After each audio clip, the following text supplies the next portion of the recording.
my 7. I'm ripping in my 7. My 7. My 7. Okay. I'm flossing in my 7. My 7. My 7. I'm riding in my 7. What's going on, y'all? It's your boy Alex 254, man. You tune in for another one. For the last video, seeing we got in that stuff for the C10. So today we're gonna go ahead and back that thing up and get everything installed. So let's get into it.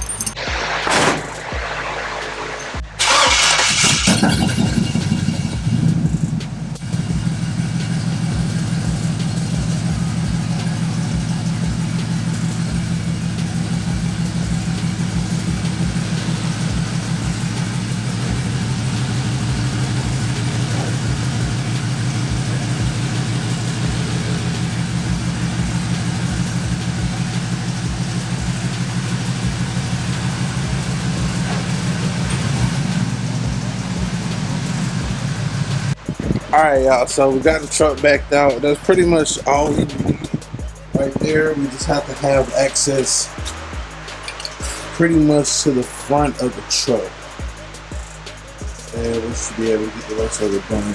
So first thing first, we're going to get this headlight put in here, and then we'll move to the trim, and then we'll do the grill, and then we'll see how it looks afterwards. Shout out to my boy Tony B. He over there putting this C10 together on his side. So I was like, man, let me go ahead and match my bro greatness. I'm saying, I don't get this thing put together, so stay tuned.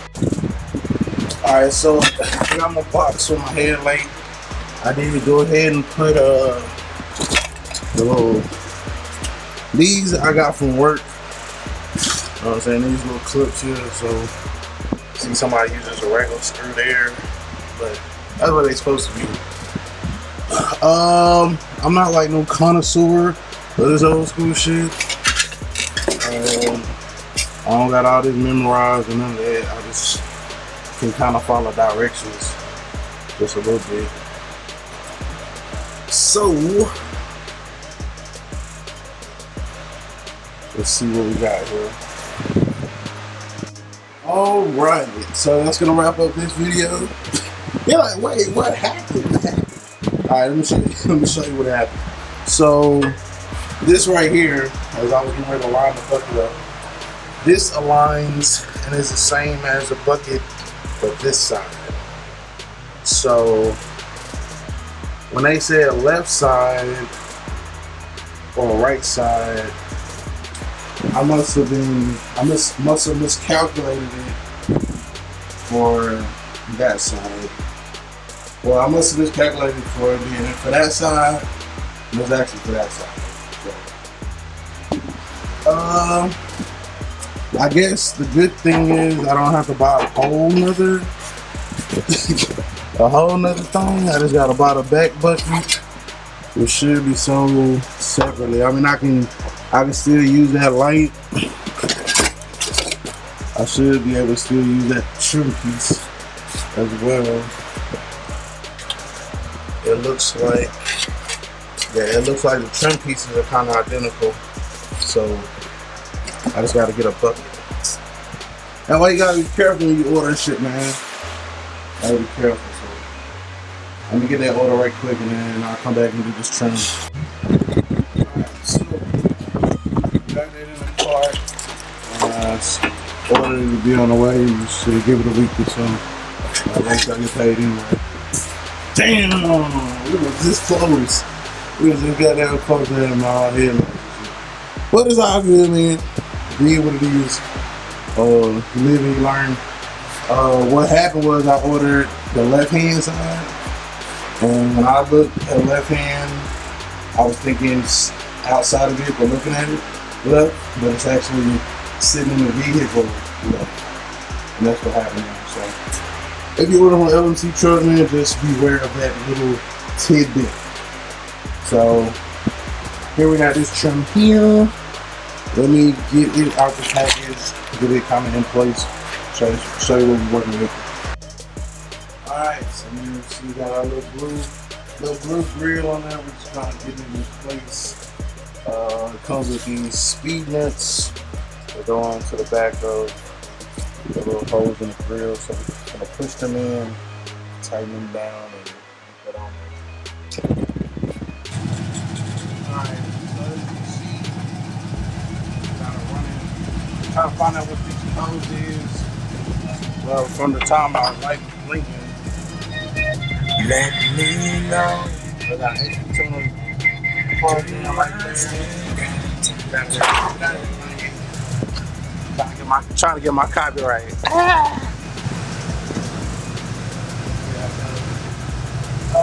that I'm missing that one headlight on this side, it ain't going in, but it's getting clean.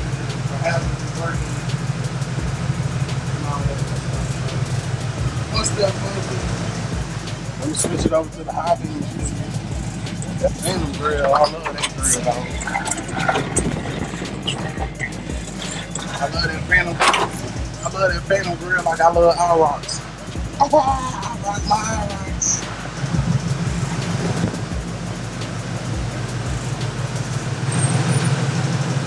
We got a hot beam on this side, but this one stays in the same spot. Huh?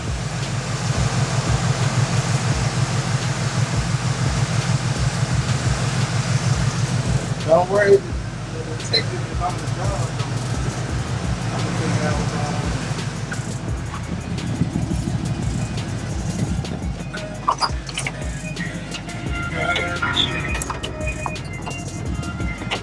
so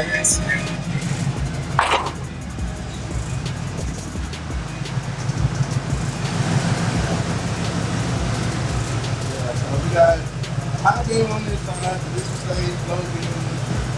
I'm gonna figure that light out and over here. That's pretty much gonna wrap it up for this video. As you can see, got the grill on there, man. Got lights. Well, halfway. The code is pulling up. Looks to be for a fuel line sensor A, fuel level sensor A circuit high, which I believe the code must be disabled anyway. So we don't have no fuel.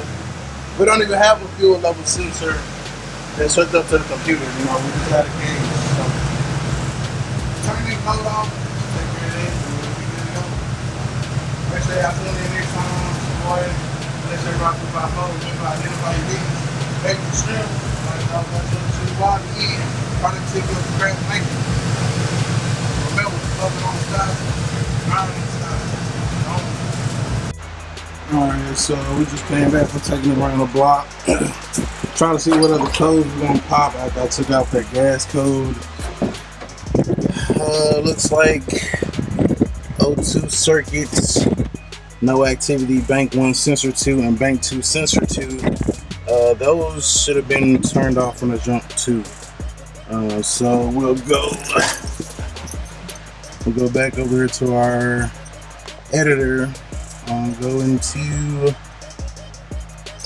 engine diag. Let's go over those codes again. 140 and 160. So we'll go back over here to the editor. Go down to 140 and it says no mill light, but it should be no error altogether. And 160 was the other one. You shouldn't be throwing no error at all. I mean, it's not gonna throw a light, but I mean, it don't even need to. It honestly don't even need to do that. Like, it don't even need to tell us about that because those O2 sensors are like non-existent. The only two O2 sensors you have are bank 1 sensor 1 and bank 2 sensor 1. You just need bank 1, bank 2, sensor 1 on both sides.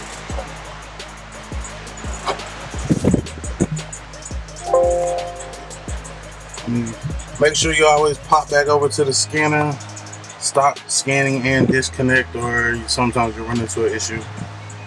with it not being able to read. So turn the radio off. I'll let that write, and then that should be it, man. Yeah, tune in for the next one. I don't necessarily know what we're doing next. Probably door panels. Door panels here pretty soon. Door panels, getting the center caps, painting the brake drums, or getting rid of them altogether. And just make sure you stay tuned so you know what's gonna happen.